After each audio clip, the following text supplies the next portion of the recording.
Hi guys, ito ang ating dog food mukbang guys. Salamat sa Duns and Connor at Sir Robbie. And yes, kaming dalawa mismo ang tumikim ng dog food. And without further ado, let's go! Pero paano ba umabot sa mukbang ng dog food? Tara, balikan natin. Let's go! Pumukbang tayo. Game lang ako. Biro yan. At ganun nga ang nangyari. Kaya piliin ang bibiruin. Hey everyone, so this is as rare as it gets. So we have a visitor today. His name is Roy. He's the owner of Katropa Pet Shop. Plug ka! Located kami dito sa Mandaluyong kami. One of may makaturing. Pwede nyo dun sa pet shop namin mga Mandalenyo. Ayan. Ayan. Kasama ko sa Robbie. So buti lang dumating ka today. Alam mo bakit? Kasi kagabi, before I slept, parang tinitingnan ko yung mga messages, yung mga comments dun sa post ko ng Zerd. Ang daming sasabi, tinikman mo na ba yan? Hindi mo ba tinikman? Eh pagdating mo sabi mo, sir, magmumukbang ba tayo? So, raw, unedited, this is live. We're here in the studio para mapakita natin na anywhere na products natin is very, very good and very good. Sige, Hungarian cheese sausage. Okay. So, walang ano to, walang cut, walang edit, walang anything. Smell it. This is entree.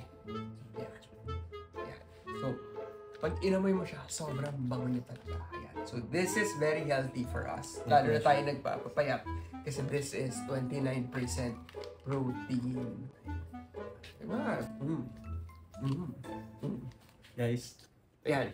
So, iba talaga yung lasa nung per flavor, no? So, this one is the sausage flavor, no? Makalat-kalat pa ako. So, when you close your eyes, tikman mo talaga yung flavors niya. Masarap. Malasahan mo yung finish ng cheese sa dulo. And then yung unang kagat mo, yung parang the Hungarian sausage. Diba? Naramdaman mo yung finish na may keso sa dulo. Ayan.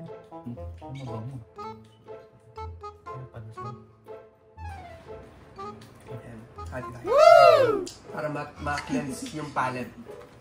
Kasi pag hindi natin malalasahan yung flavor sa dulo. So, palate cleanse tayo. Ayan. So, tapos na tayo. Diba? So, ayan. So, wala na magtatanong. Sir, tinikman niyo ba? Aso ka ba? Sir, tinikman niyo ba? Ayan, wala nang magtatanong. Okay. So this one naman is pareho yan, no?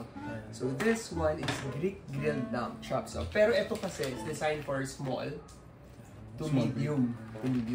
Pero ito, we designed this to be for large breed. So it's a can. So when you open it, ang laki niya.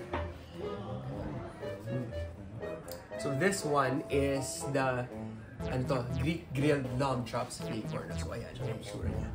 So it's still under entree. It's the favorite gourmet pet pizza. So ano ba yung difference? No? When we say itong Greek grilled lamb chops, yung lamb chops kasi favorite ko yan eh. Pero not everyone will like the flavor of lamb chops. Yung sa humans, no? Medyo game. Ayun, tama. Pero yung mga dogs, they love it. Kasi meron siyang finish na konting-konting anggo. Ano tawag mo? Game. Gamey. Hindi ko alam. I learned something today. Anggo yung tawag ko, gamey pala. Ayan, so when you test it, cheers. So again, this one naman is 29% protein. So, nakikita mo ba yung muscles ko? Wow! Apply ko na ito lagi. Some people kasi, they think na ang gustong-gusto ng dogs is yung fresh meat, diba? Pero si God kasi is very, very, very smart. So, yung dogs kasi, kailangan nila ng prebiotics. So, actually, sa wild, ang gustong-gusto ng dogs is yung nag-age na between 7 to 8 days. So, yung meat, before you process it, mas gustong-gusto ng dogs pag nag-age siya ng 7 to 8 days. Parang steak. Parang steak. So, mas mahirap yung pag-process noon. It takes time to create yung mga ganito. Pero, sobrang sulit. That's why dogs are really crazy for this. That's our secret. Sana magkopyahin mo kalaban na first time natin i-reveal sa video yun. Basahin mo. Me. Me. Me. Me. Me. Me. Me. Yeah. This is Darling Dear Me. Wala pa kayong ganyan sa store. Wala ka bang ganito sa store? Tatry ko na. Sobrang benta nito. Tikman mo to. Ito, this is how you'll demonstrate it to your customers. So, si Darling Dear Me, ayun, buksan. Mali yung punit ko. Ayan. So, si Darling Dear Me, it's basically goat milk powder. Na kinumppound. Diba? Bakit tayo gumagawa nun? Kasi before, pag binuhos mo yung pet milk doon sa bowl, yung dog sa atin, kasi atin, baliw na baliw sila, excited. Bila ng bila, mas madami na pupunta sa floor. So we wanted to find an innovation na parang 100% sure tayo sa dogs mapupunta yung milk.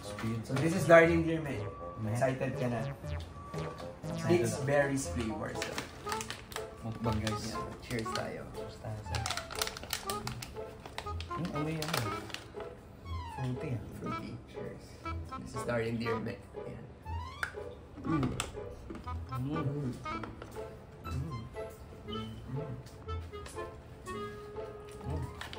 Sarap Ito na. masarap.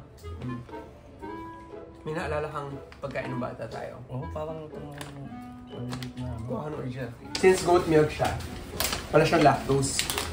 Kasi ako lactose intolerant ako eh. So pag kumain ako ng milk, mamaya-maya, may party na sa toilet. So ito wala siya lactose. Kasi dogs are very, very sensitive to lactose. Ito, anong nalalasahan mo? Pang haw-haw. Okay. Bata. Sarap, di ba? Oh. Imaginein mo yung dogs kumakain na to. Tapos tayo rin. Tayo rin, di ba? Sarap! Medyo unusual siya pero Boss Robby na to eh. Gawin din natin. Parang ginawa na dun snacks talaga, no?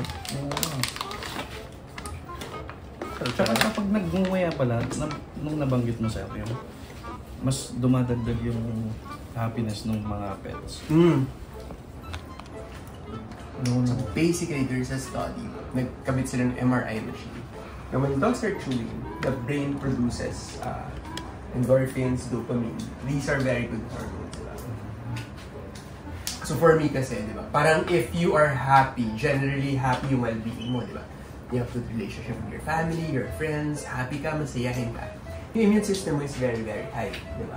Kasi when your brain is producing happy hormones, malakas ka eh, energetic ka, di ba? Pero kung may mga tao na parang pasan yung buong mundo lagi, di ba? These people, they have cortisol in the brains. And they're very, very prone to mga sickness, mga ganyan, di ba? So, pansinin mo, yung mga tao na masayahin, rarely get sick. Yung mga tao na parang pasan ang buong mundo, lagi na sakit, di ba? Same for dogs. Yung dogs, when they have happiness, when they're stress-free, yung mga, di ba, usually yung gilis, yung skin disease, yung allergens, naglalabasan lang yan pag depressed yung dog or malungkot yung dogs. Pero if you have time to play with them, if you have time to hug them, if you have time na nag-chew sila, they're happy. Masabi sila. Happy sila. So, yun yung target talaga ni Lizard Bell Care na. Parang everyday, chew sila ng chew, the brain produces dopamine, the brain produces endorphins. Diba? So ako, I have that same everyday, nag-full lunch. Diba? Because I want that, parang the dopamine and the endorphin in my body. So, I'm energetic. Kasi I'm happy the whole day. The science behind all our products. Diba? Tinatanong nga ako nung may interview sa akin isang araw. Sabi niya, parang, how do you become a businessman? Sabi ko, hey, don't call me a businessman. I don't like that. I wanted to be called an entrepreneur. A businessman kasi is, what they do is, wala silang innovation eh, di ba? Parang they create products, they build products and then they sell it for a profit. Halimbawa, a lot of mga products sa Philippines, papalitan nila yung logo and then bibenta nila for a profit. That's basically trading. They're not creating a better place for dogs and cats, diba? For us, parang every product, matagal, mabagal, diba? You see some companies, 2 years, parang kompleto na yung range. Meron na shampoo, meron na treats, may dog food, may cat food, lahat in 2 years, diba? For us, it took time, diba? Parang every year, makapag-launch tayo sa produkto. Diba? Minsan, it takes us 2 years for another product. Pero we really want to create that value. Diba? Every time we release a product, like talagang different. Like this one, ang layo ng quality niya from 17%. This one is actually healthier. Ito sa treats, diba? Yung mga nasa treats kasi, sinasabi nila, don't give your dogs as a treat only. Diba? It's required by the government to put that. I think it's somewhere here. Yung calories niya, main source, diba? Bakit gano'n? Gumastos na ako ng 70,000. Matawag, stable. And then boom, may spike, panalo. And then bababa ulit, stable. Boom, may spike, panalo. And then bababa ulit, boom, stable. Diba? Yung land angel crystals. Minsan sir. This is... Kaya lang, sakta ba? Chicken flavor. It's chicken flavor. Nakakataba ko sir. Kasi appetite boosting to eh. So, dito, we added yung coriander powder sa salt powder. Yun yung mga active herb ingredients na nakaka-boost talaga ng appetite. Ang galing dito siya mo. Kuha ko yung food sa type ng ano mo sir, mga isa lang. Of course. Okay, yan. Yeah, okay.